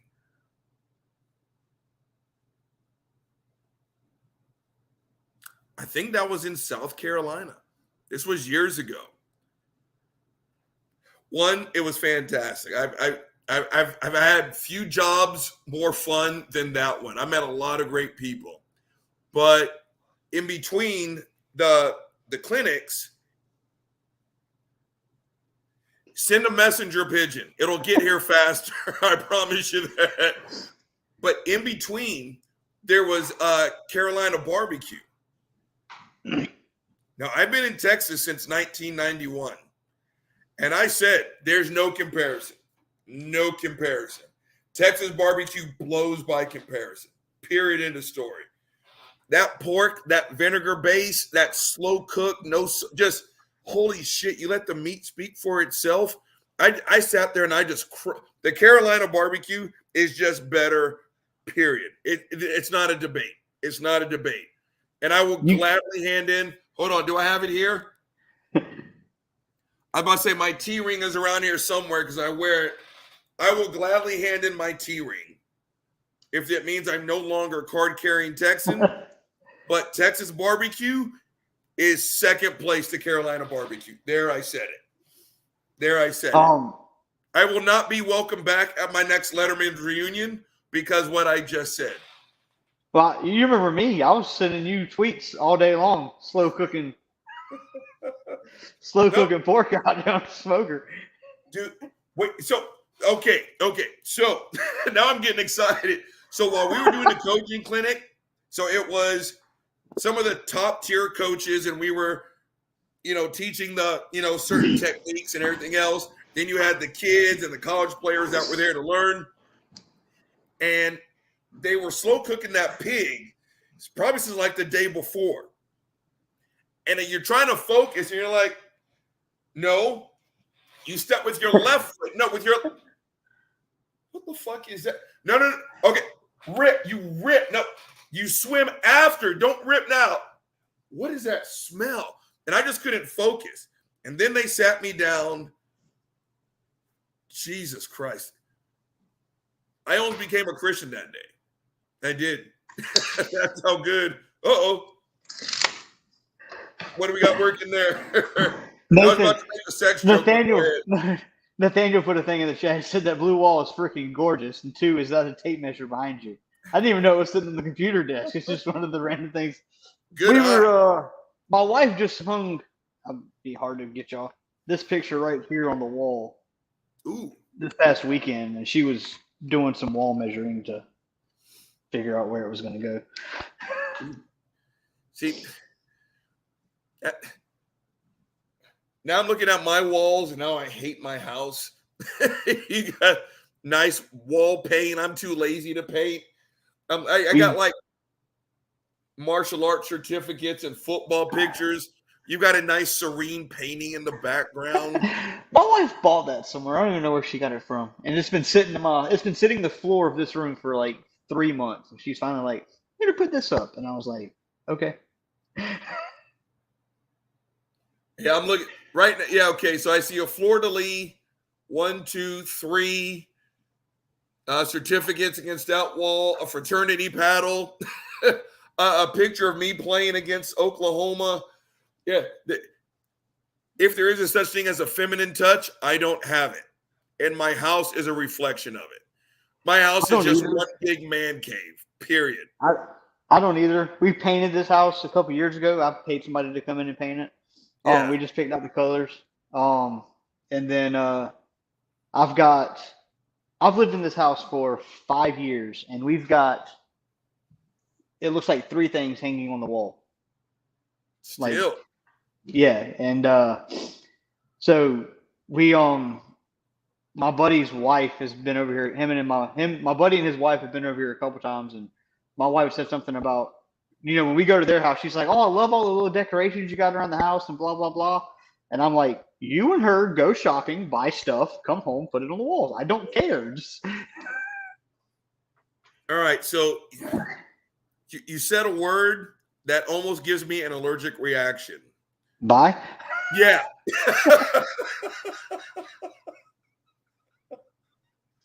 Dude, I am like my father. Oh, wrong way. I'm like this guy. I am almost allergic to spending money. Yeah. I'll spend money like crazy, but my wife handles all the finances for the house. So she knows what we have as far as money goes, and she's the one that's like, "No, we're not buying anything. We're not doing this. We're not doing that." And I'm like, "Just go do it. It's fine." No, I don't have anyone to put a collar on me on that because I don't need one. Because if one roll of toilet paper, let's say it's $5, and the other one is $4.98, oh, I'm getting the $4.98, and I'll put those 2 cents in savings. I hate spending money. It's definitely my kryptonite. I need to learn to enjoy life more. I do. If you look in my refrigerator and my liquor cabinet, you would think I was rich. But everything else, I will skimp on. Absolutely. Why are you buying $5 soap? When $3 soap get your ass just as clean. Well, Southerners don't skimp out on food, man. That's No, we don't. No, we don't. Like the ribeye I bought. one of the things that we got. That's prime cut. If it's going in my body, I don't fuck around. Yeah, I don't. Yeah. I don't. Yeah, you said bye, and I just had a nervous twitch right there. Oh, so let's talk about that little thing right there in your lap. So who rescued who in that picture? Yes. Buddy brought in energy to this house that.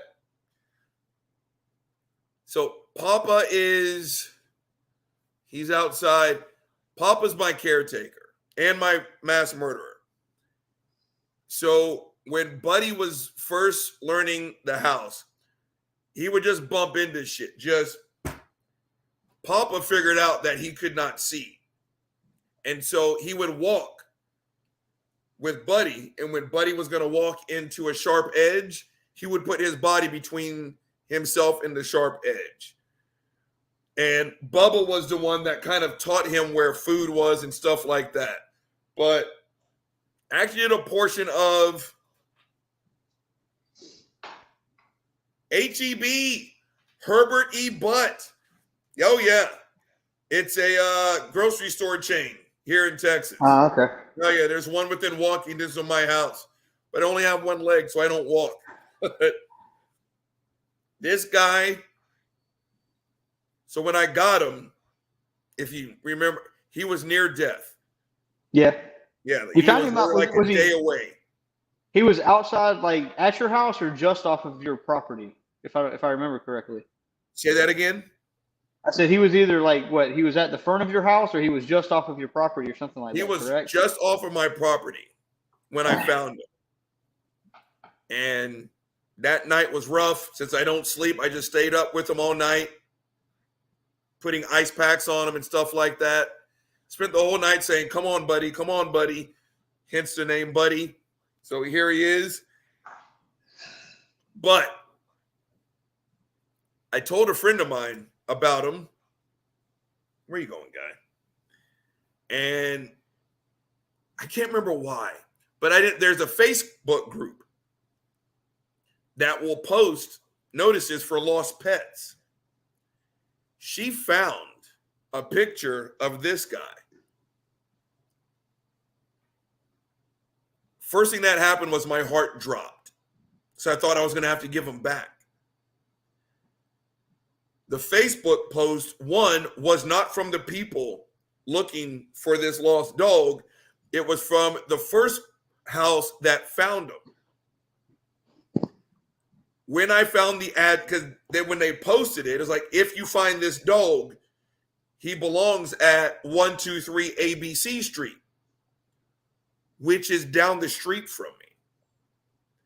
If I would have returned this guy, he would have been the third dog that I've given back to those people. They are neglectful. And when I found him, again, they said he wasn't abused, but the state that he was in, this is a long line. This is neglect.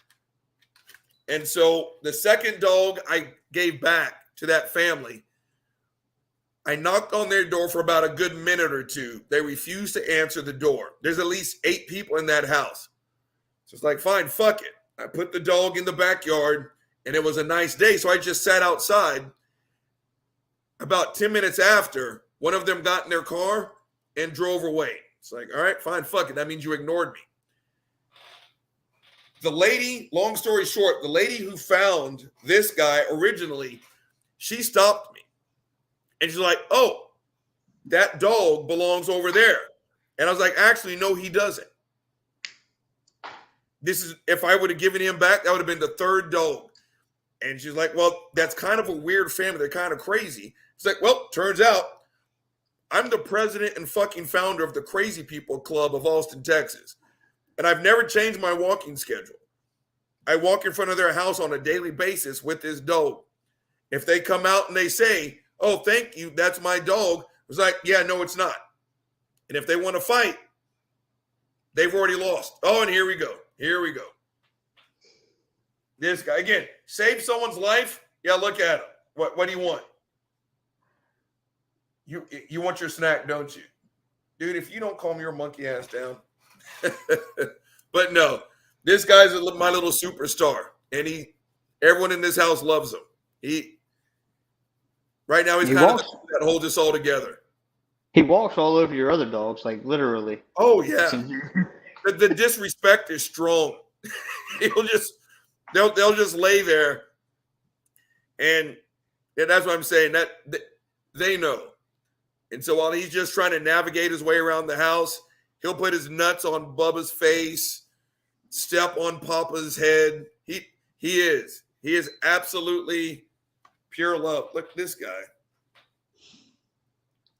And he's letting me cut more and more hair off his face, right? This He guy. still go after your dinner every night? Oh, every night. Every night. I don't know what it means to eat dinner. Like 4 times a week. Every 4th day I have to make more dog food. So rice, olive oil, cut up vegetables, chicken. He eats like a god. And then when he's done, he always looks for my food right after. So he's a greedy little fucker. And now he's up to a full mile. He can walk a mile easily now. This was a dog, and when I first got him, he didn't have enough strength. So I had to put him in a baby carrier. And while I walked the other guys, he would sit. Now he can walk a mile easily, right? He's lean and mean. He works off his dinner every night. You said something earlier about you found him right after you had hurt your Achilles. So you did that. What was it, rescuing somebody from a dog or rescuing a dog? Or I vaguely remember hearing I've about done that story. both. About that story. So I ruptured my Achilles saving a dog on Lamar Boulevard, which here during rush hour, it's a death trap. And the dog was about Buddy size. All right, he wants to get down. Hold on, don't move. Good job, Bubba.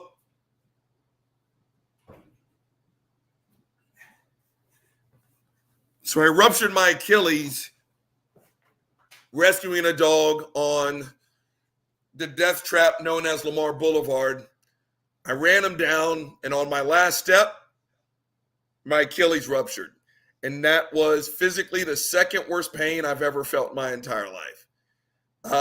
Then I rescued someone from a dog, which ended up being a lawsuit.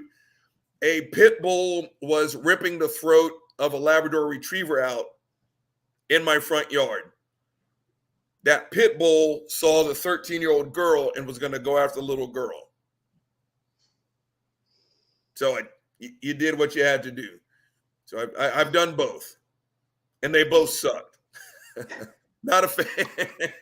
But if you had to do it again, you do it again because it was the right thing to do. As Buddy's headbutting the couch for no reason. It's his couch. He can do what he wants to with it. Oh, no, it's his house. I mean, it's their house. I live here, pay the mortgage, keep the lights on, keep the water running. It's their house. Yeah, it's you know you have it good when you take a shit, but someone else cleans it up. So that's my dog's life. When I come back, I want to come back as one of my dogs. Hell yeah. So I'm assuming because Buddy steals the show and everything, so we've got to spend a couple minutes talking about him at least. No, Buddy, wait, let's do it. So I'm assuming you said he's brought an energy to the house. I'm assuming that's to you also. Correct? Oh yeah. He's no, go ahead. You've experienced some things having a blind deaf dog that you've had to nurse back to help that is kind of a new experience because I'm on Twitter pretty regularly, a lot more than I interact with people on, and I've seen the things people put a video on there. Like the one that stands out to me is the one somebody put a blind dog finds a puddle in the backyard. Yes, and the dog is going crazy, and you're like, can confirm. But I mean, these are experiences you never would have understood unless you've seen it or been there. You know what I mean? Yeah, you helping someone like Buddy, I don't know, it almost makes you want to lead a better life. He makes you a better person. And, when I got Bubba was in bad shape. Papa was in bad shape. And it just makes you want to be a better person, to be honest with you. Because you got to be to help someone, like that. And, I think Bubba still remembers what it's like to be in Buddy's spot. Papa remembers. So it just becomes a team effort. You know, you help someone who needs a little help. Definitely something I get from my dad. Yeah. You do what you're supposed to do because it's the right thing to do. Is it just dogs, or would you rescue any animal and bring them into the house? I have. There was a bird. I was walking. I think I was just walking by myself. And I remember there was a bird that was near death. I saved that little fucker. Didn't know there was a bird rescue here in Austin. That worked out fine. I fostered 2 cats. Supposed to foster 2 more. Godzilla and Godzuki. During the summer, there were 2 lizards. They were like that fucking long. Like a mom and her kid. And the summer here was brutal. I don't know if you heard. And so they were hiding in my garage. So I would put out water, and I remember putting it out on Twitter. So I would like cut up fruit and leave it out there for them. So when it comes to animals, I'm kind of a Captain Save-A-Ho. I just can't say no, except for the weird ones. The snake, the coral snake, which I found out was very poisonous. Let's just say that fucker didn't end up seeing the next day because I thought he bit Papa. But everything else, yeah, I'll help. I like animals more than I like people. That's good, man. Animals don't judge you as harshly. And my dogs don't give a shit. There's no depression that I've ever had or bad moment that I've ever had that they cared about. They always nudged up to me when I sit down. Yeah, animals are the best. That is the very definition of unconditional love. So, last call for questions from the chat. We've been going a little over an hour and a half, man. I try to keep these things. Oh wow, yeah, we have, yeah. Ask away, shit. See if there's any questions from the audience before we get. I'm not big enough to get these fancy super chats that these other people will be getting, where people will be giving them money to ask questions. But it's the weirdest thing. In the last 3 days, I have fielded request. Thank you so much, Spartan. Thank you so very much. And thank you for agreeing with me about SJ. Thank you. Especially coming from a Christian. Thank you. Wait, now, hold on. He said you are awesome. He's agreed with you about SJ. He likes HEB in Texas. And he agreed with you about Trump being not good for the country and trying to flip Texas blue. See?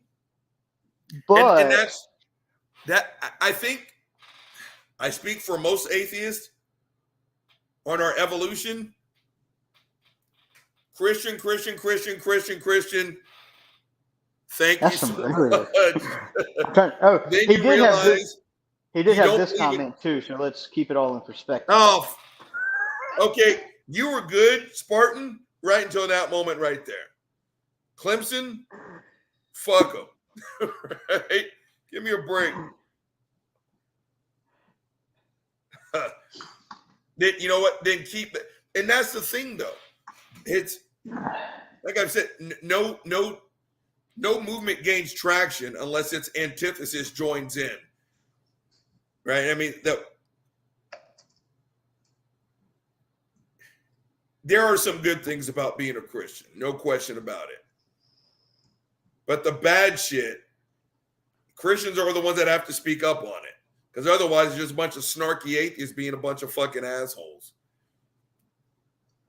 Like SJ, who won't say anything bad about a Christian. She defended Dean Esme. So, I mean, give me a break. So, no. He's also a universalist, so he thinks everybody's going to heaven anyway, so it doesn't really matter. Spartan? Yeah. Thank you. If there's alcohol there, I'll buy you a drink. That's a question for you, Spartan. Put that in the live chat. Does everybody go to heaven, and do we get alcohol? Well, depending on the Christian, because I remember one Christian, I said, I love Saints football, redheads, alcohol, steak. She said, I would get all that and more. And then other Christians have said, I'll get none of that. It's like, then why the fuck would I want to go to your heaven? Well, speaking of your love for redheads, are you any closer to booking the church? Because I know every couple of days you're in the process of booking a church for a new marriage.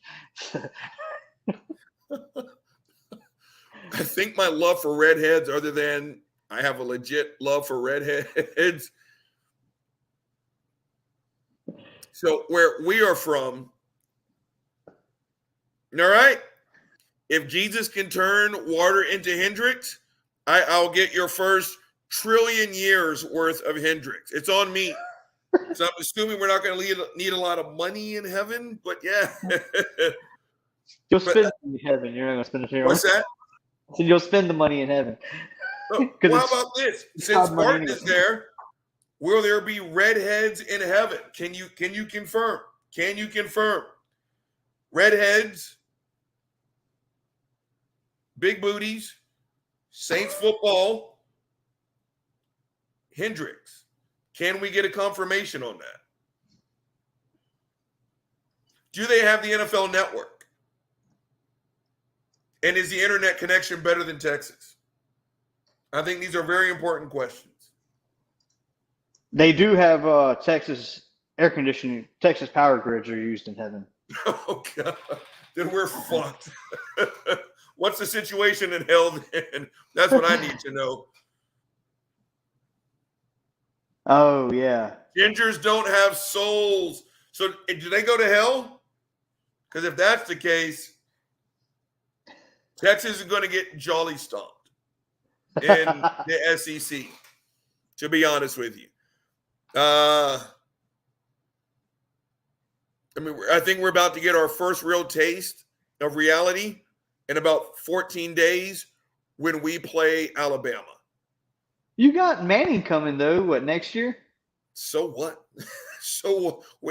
Every year for the last umpteen years, we've had top 5 recruiting classes. The facilities are ridiculous. We have one of the biggest endowments in all of college history. We pay our coaches ridiculous amounts of money. They've got these boys don't have to wipe their ass anymore. They got machines for that. They literally have a stand where you put your helmet and it warms your fucking helmet for you, or it cools it off. I'm like, stainless steel. They seriously have a screen on top of every locker that only plays your highlights, so you can see how great you are. Last year we went 5-7. So I mean, we need a wake-up call. And maybe the SEC is what we need. Maybe 2 years of getting our ass handed to us will make us wake up and realize no one's just going to give you a damn game because there's a Longhorn on the side of your helmet. I think we're going to get our ass kicked. I want us to get our ass kicked, and I'm a former Texas football player. I do. We need a wake-up call of some kind. We do. Do you ever go to any of the Texas games? Not even if you paid me money. No? I don't like humans, and football games are a little bit too people-y. You do baseball games because I've seen photos. I will go to because in baseball games, people do this thing called sitting down. And I standing up for 4 hours, there's some drunk guy sitting right here next to you who didn't make it past his 7th grade B team. And after 16 beers, every time I hear the phrase, what I would have done, it makes me physically ill. So I just I can't. My son's 11, and he's just now getting into sports, like wanting to play them and interested in them and stuff like that over the last year or so. And we took him to the spring game, to the Carolina spring game. And it was his first time. Well, we took him a couple years ago, but he don't even remember going. We took him to the spring game, and, you know, he actually watched the game. We were sitting there and watched spring game and stuff. And he was like, oh, this is fun. We've taken him to a couple Carolina basketball games and stuff. And now he wants to go to an actual football game this year. And I'm like, okay, I'll take you, but I'm not taking you to Georgia or Clemson or Florida or Tennessee or, you know. Oh, dude. Okay. This is one of my favorite moments in all of media. It's when Lou Holtz was the coach at South Carolina. And He was just being Lou Holtz was 900 years old at the time. Yeah. When we had a brawl with Clemson in our Carolina Clemson game, and Lou Holtz was literally out there like 90 years old trying to separate 300-pound linemen Oh from yeah. fighting each other. When he was at Notre Dame, he punched Huntley Backish, his All-American linebacker, in the face while his fucking helmet was still on. But it was a post-game interview where South Carolina won, and the reporter is just sitting there with her microphone trying her hardest not to laugh, and everything he said was a sexual innuendo, but he didn't realize it. It's like, the Cox were real hard, and they were just going in and out of those holes, and they just couldn't stop the Cox. The Cox were just penetrating all the holes, and that's just, it was one of my greatest Lou Holtz moment ever. But now he's just rabid Trump supporters. I'm like, man, fuck you, Lou Holtz. But he will always be the guy from Notre Dame, as far as I'm concerned. Without all the people. 5 and 7. 5 and 7's a fucking nightmare here in Texas. You can believe that. So you could do a box without all the people? Okay. I've been to a box, and the boxes it's the only way to watch football. The bad part, and why I won't go back, is the people in the box, they don't watch football. No, they don't. They don't.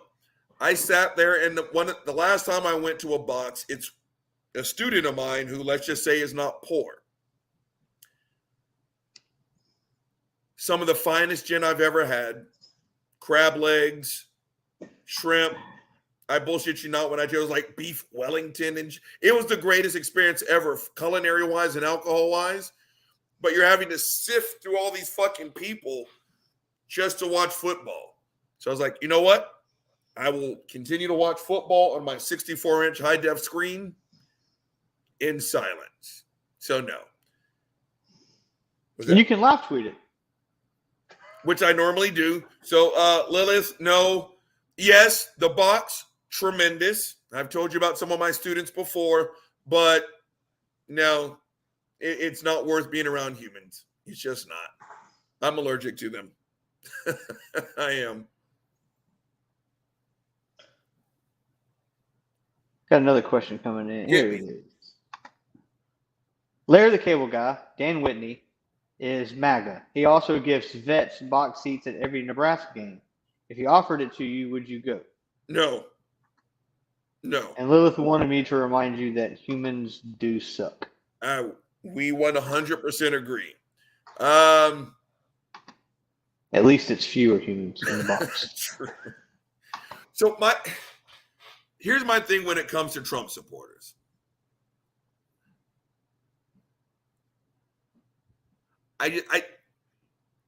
It's what the fuck are you looking at?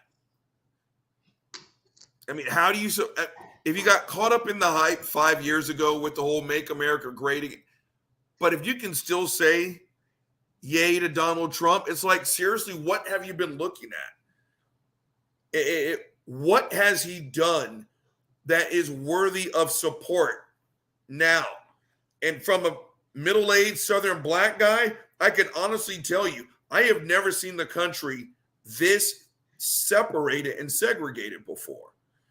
We are literally in the middle of a cold civil war because of Donald Trump. The second insurrection in U.S. history happened because of Donald Trump. We know the names of Terrence Williams, Diamond and Silk, State. These are legitimate political commentators now because of Donald Trump. He brags about sexual assault and makes rape jokes. He cheated on his wife with a porn star, which I don't care, but this is the party of family value. What makes you say I support Donald Trump? I don't know if I could sit down to dinner with somebody like that. So if Larry the Cable Guy said, here's tickets, they'd be like, I don't even want to shake your hand. I don't get it. I don't get how you can say, okay.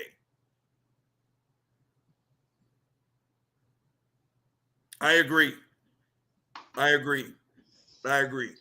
People as individuals are okay. The human animal as a group, no way. I'm staying clear. What? I'll address this one real quick. Why are white people so hesitant to call Serena, LeBron, Jordan, Kobe, Simone Biles the GOAT while having no issue with saying the same about Brady? I'll call all of them the GOAT except for LeBron and Kobe because Jordan's better than both of them. And as somebody who is the parent of a little girl that's been doing gymnastics for 9 years and she's 15 years old, I can tell you all about Simone Biles and I can tell you how great she's doing. I bet. So my daughter's been doing gymnastics for 9 years. She's been doing competitive gymnastics for 7. So I can tell you all about what stuff that Simone Biles has been doing because my daughter can watch it and know what it is and go, I can explain to you how that is so difficult. Okay, one, I hope your daughter has a long, successful, happy career in gymnastics. But two, little known fact, when it comes to catastrophic injuries, football gets all the spotlight. Cheerleading and gymnastics are 1 and 2. So I hope your little girl stays safe, honestly and truly. Too. Yeah, I hope they look after your little girl. Keep her safe. I'll say this because a lot of this stuff hasn't. I mean, I've talked about a lot of this stuff before, but so my daughter is. I've lived through a sexual assault situation with my daughter, and my daughter's doing gymnastics. So when the whole Larry Master thing came out, and hearing that stuff from actual gymnasts, a lot of that stuff hit home. And my daughter actually read some of those stories and some of those books and stuff, which I think is a great thing for my daughter, having gone through that, some of that stuff, not to that level where it was a doctor, but it was a family member, but to the point where it was, she can relate to a lot of that stuff of having to overcome that and having gymnastics to fall back on kind of thing. So that's one thing that with that. Good luck to your daughter with that. I know that's some difficult shit. See, look, I'm getting teary up just talking about it, man. It's just one of the things that still gets. I'm getting choked up just hearing you talk about it. And if we were neighbors, I would already tell you she's in my self-defense classes for free, no questions asked. So good luck with all that. And if I can help in any way, seriously, it's what I do for a living. Yeah, no, it's fine. It's been probably 9 years, something like that. I mean, yeah. Still hard. It's been a while. Yeah, it is. It's from what my experience as a teacher, it's kind of like death. Pardon the reference, but you never get over it, but you do get past it, and you learn how to live with that still floating back here, but realizing you still got to put a foot forward. So seriously, good luck. I know that's a very hard thing to deal with. As a daddy, your wife, the mommy, and your little girl, you just good luck with all that. Seriously. And if I can help in any way, seriously, look me up. Yeah, I think we're fine. But I appreciate the offer. I mean, I really do. Of course. All right. Well, I'm gonna wrap this up. We've been going for about an hour and 55 minutes. Man, there's a timer right there. Yeah. Let's do it again. Let's do it again. This is fun. Stick around for a minute, man, because I'm gonna close this out, but you and I can still talk backstage or whatever. Certainly. So, I want to thank everybody for stopping by, asking questions, being into the chat. I appreciate the chat. I think it makes these conversations a little bit better. It's one of the reasons I like doing these things live instead of doing pre-recorded videos and stuff and putting them out just for people to watch. But so thanks everybody for coming by. Paulie B, Nathaniel, Spartan, who else stopped by? Nathan from Digital Gnosis stopped by. Not sure who else was here. And thanks Robert for coming on, having a discussion. Anytime. As long as I've got an internet connection, let's do it. Somebody as big as yourself, this podcast giant that you're becoming, coming on this little tiny channel and having a discussion with me. Anytime. Hey, maybe I can return the favor. I suck at all this tech stuff, but I'm learning. Maybe I can have you on my show. We'll see about it. All right, Yeah. we're going to close this out, guys. So I want to thank everybody for stopping by, and y'all have a good one, man.